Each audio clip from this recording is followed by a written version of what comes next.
بسم الله الرحمن الرحيم عما يتساءلون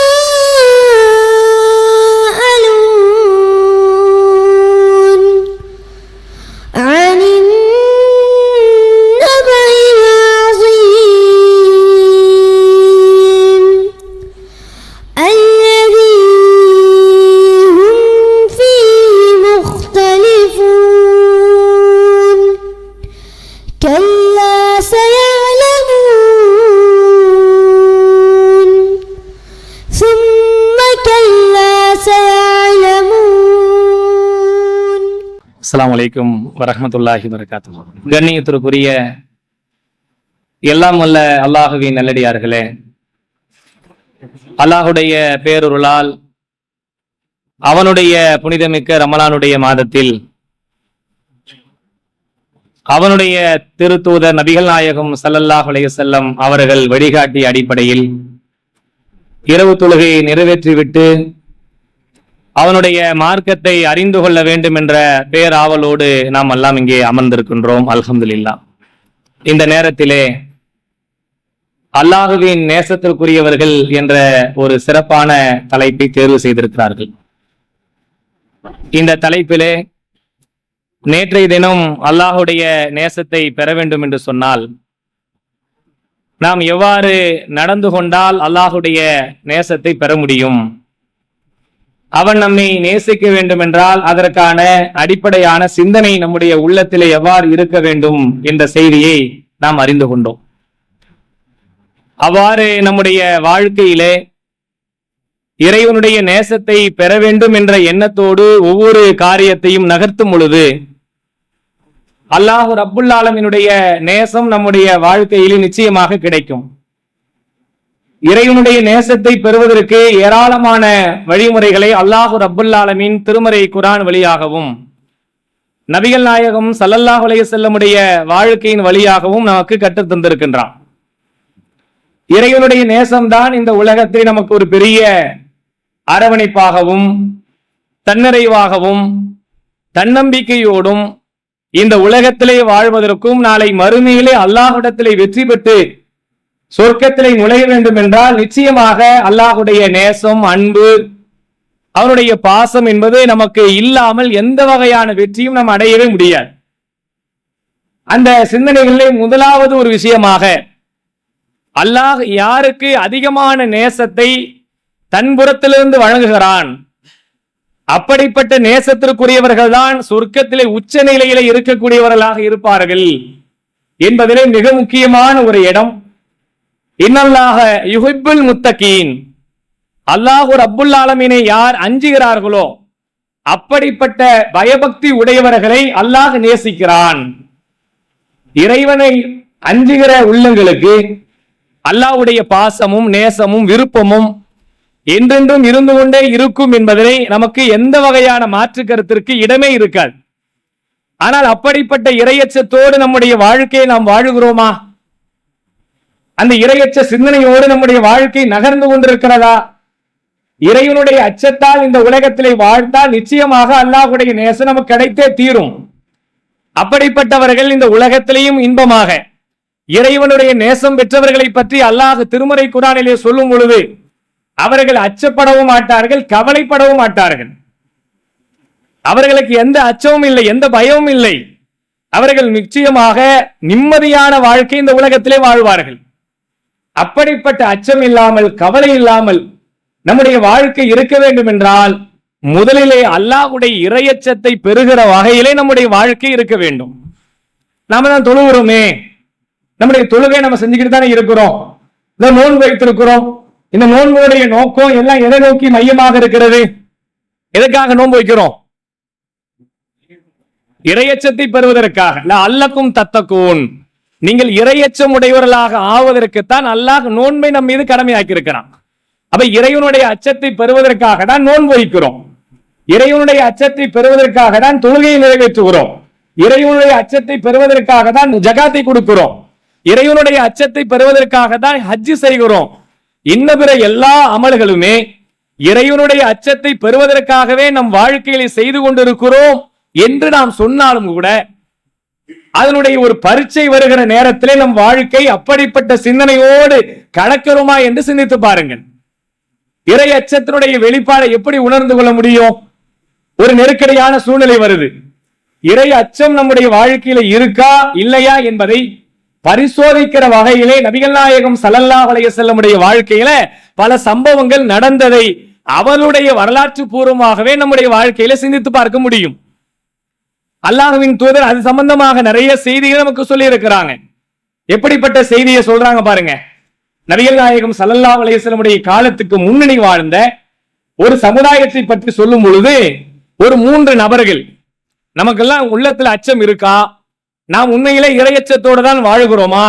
இறையச்சத்தை உள்ளத்திலே ஏந்தியவர்களாக இந்த உலகத்திலே வாழ்ந்தால் நிச்சயமாக இறைவனுடைய அன்பையும் பாசத்தையும் பெற முடியும் என்பதிலே இன்னும் உள்ளத்திலே ஒரு ஆழமான நம்பிக்கையோடு இருப்பதற்கு, நம்மை உரசி பார்ப்பதற்கு இந்த தலைப்பு மிக அவசியமானது. ரசூலுல்லாஹ் சொல்றாங்க, எனக்கு முன்னாடி வாழ்ந்த ஒரு சமுதாயத்துல ஒரு 3 நபர்கள் இருந்தார்கள். அந்த 3 நபர்கள் ஒரு முறை அவங்க நடந்து போயிட்டு இருக்கிற வேளையில திடீர்னு ஒரு மழை பெய்கிற ஒரு சூழ்நிலை ஏற்படுது. அவங்க அந்த 3 பேர் ஒரு குகைக்குள்ள போய் நுழைகிறாங்க. அந்த குகையில நுழைந்தா என்ன ஆகுது? அல்லாஹ் அவர்களை சோதிப்பதற்காக அந்த குகையினுடைய வாசலை இறைவன் மூடி விடுகிறான். அந்த 3 பேர் உள்ள போய் அந்த குகைக்குள்ள மூடிக்கிச்சுன்னா எப்படிப்பட்ட ஒரு நிலை இருக்குன்னு சிந்திச்சு பாருங்க. நம்ம எங்கேயோ ஒரு இடத்துக்கு போயிட்டு இருக்கிறோம், தெரியாத ஒரு இடம், கூகுள் மேப்பை போட்டு போய்கிட்டே இருக்கிறோம். போற இடத்துல பார்த்தா ஒரு முட்டு சந்து, அவ்வளவுதான். திரும்பி வர்றதுக்கும் இந்த பக்கம் திருப்புறதுக்கும் காருக்கு வழி இல்ல, அப்படியே முன்னாடி போனாலும் வழி இல்ல. அப்படியே ஒரு வேளை முந்தி மேல ஏறி போனா பெரிய மலைக்கு மேல இருந்து அப்படி கீழே பாக்குற மாதிரி நிலைமை எப்படி இருக்கும்? ஒரு பெரிய த்ரில்லிங்கான ஒரு டைம். அப்படிலாம் நிறைய பேர் மாட்டி இருக்காங்க. கூகுள் மேப்பை நம்பி போய் பாய், மேப்பை நம்பி போன பாய், மலை உச்சியில போய் நிப்பாட்டிடுச்சு பாய், திரும்பியும் கீழே வர முடியல, அந்த பக்கம் இறங்க முடியல. அப்படிப்பட்ட நிலையெல்லாம் மாட்டிக்கிட்டு இருக்கவங்களா பாக்குறோம். அப்ப இது மாதிரி ஒரு நிலையில நம்மளை உதவி செய்ய முடியாத ஒரு கட்டத்திலே உள்ளே நுழையும் பொழுது நம்ம எப்படி காத்துக்கொள்ள வேண்டும் என்பதற்கு ஒரு செய்தியை சொல்றாங்க. அந்த 3 பேர் உள்ள போய் மாட்டின உடனே வாசல் மூடிடுச்சு. எப்படிப்பட்ட த்ரில்லிங்கோட உள்ள இருந்திருப்பாங்க. அந்த சிந்தனையில அவங்க 3 பேரும் அல்லாஹ்விடத்திலே கையேந்துகிறார்கள். அவங்கள் வாழ்க்கையில் நடந்த இக்கட்டான சூழ்நிலையில் இறையச்சத்தினுடைய இலக்கணத்தை, இறையச்சத்தினுடைய வெளிப்பாடை, இறையச்சத்தினுடைய முக்கியமான செயல்பாடை அங்கே வெளிப்படுத்துறாங்க. ஒருவர் தன்னிடத்தை வேலை செஞ்ச ஒரு ஊழியர் வேலை செஞ்சுட்டு சம்பளம் வாங்காம போயிட்டாங்க. சம்பளம் வாங்காம போன முதலாளி நினைப்பான், அப்பா இவனை மாதிரி எத்தனை அடிமை கிடைச்சா நல்லா இருக்கும்டா, உழைக்கிறான், காசை வாங்காம போயிட்டு இருக்கிறான், இந்த மாதிரி ஆளுங்கெல்லாம் கிடைச்சா நமக்கு ரொம்ப நிம்மதியா இருக்கும். 10 நாள் 20 நாள் வேலை செய்யறான், அதோட ஓடிடுறான், திரும்ப காசு வாங்க ஆள் இல்ல அப்படின்னா நிறைய பேர் சந்தோஷப்படுவாங்க. ஆனா இவர் என்ன செய்யறாருன்னா, அந்த பணத்தை வச்சு சில ஆடுகளையும் மாடுகளையும் ஒட்டகங்களையும் வாங்கி அவரும் அந்த காசை வைத்து வளர்த்துக்கிட்டே வர்றார். சில பிராணிகளை வாங்கி வளர்த்துக்கிட்டே வர்றாரு. வளர்த்துட்டு வந்த பிறகு பல நாட்கள் கழித்து வந்து அவர் கேட்கிறாரு, உங்கள்ட்ட இந்த மாதிரி வேலை செஞ்சேன், காசு வாங்காம போயிட்டேன், சம்பளம் வாங்காம போயிட்டேன், இப்ப எனக்கு அதோடைய காசை கொடுங்க அப்படின்னு கேட்டா நம்மள பெரும்பாலும் என்ன சொல்லுவோம்? அதெல்லாம் முடிஞ்சு போச்சு. எத்தனை ஒரு வருஷம் கழிச்சு வந்து கேட்ப, அதெல்லாம் இங்க இருக்குமா பாய், அன்னைக்கே முடிஞ்சு போச்சு, இனிமே காசுக்கெல்லாம் வெளியில்ல, போங்க வேலையை பார்த்துட்டு. எத்தனை நாள் கழிச்சு வரீங்க? நேத்து வேலை செஞ்சா இன்னைக்கு சம்பளம் கிடையாது, நீங்க பல நாட்கள் கழிச்சு வருவீங்க, நம்ம கொடுப்போமா? இப்படி பேசுறவங்க உண்டு. கம்ப்ளைண்ட் ஜமாத்துக்கே வருது, கடிதமா வருது. என்ன வருது? பாய் அங்க வேலை செஞ்சோம் பாய், சம்பளம் கொடுக்காம ஏமாத்திட்டாங்க பாய், 1 மாசம் வேலை செஞ்சோம் பாய், அவ்வளவு கஷ்டப்பட்டோம் பாய், இவ்வளவு கஷ்டப்பட்டோம் பாய், அப்படி எல்லாம் நிறைய கடிதங்கள் வர்றதையும் உங்களுடைய வாழ்நாள நீங்களே அனுபவிச்சிருப்பீங்க. ஆனா அவ்வளவு நாள் கழிச்சு வந்து கேட்கிறாரு, அவங்களுக்கு எடுத்து கொடுக்குறாங்க. எப்படி இருக்கு பாருப்பா, உன்னுடைய காசுதான் அந்த மந்தையெல்லாம் மேய்ஞ்சிக்கிட்டு இருக்குது, அப்படியே ஓட்டிக்கிட்டு போனோடனே பெரிய ஆச்சரிய சந்தோஷத்துல, இதையா என்ன ஓட்டிட்டு போக சொல்றீங்க? நான் செஞ்ச வேலைக்கு சம்பளம் தானே கேட்டேன் உங்கள்கிட்ட, நான் கேட்டது சம்பளம், இதை கொடுக்குறீங்களேன்னு. இறைவனுக்காக வேண்டி அவனுடைய காசை ஏமாத்த கூடாது என்ற அச்ச உணர்வால், இறைவா நான் இப்படிப்பட்ட ஒரு செயல்பாடை செய்தேன் என்று அல்லாஹ்விடத்தில் ஒப்படைக்கிறார். இறைவன் அந்த நெருக்கடியான சூழ்நிலை இருந்து அந்த குகையினுடைய வாசலை கொஞ்சம் திறக்கிறான்.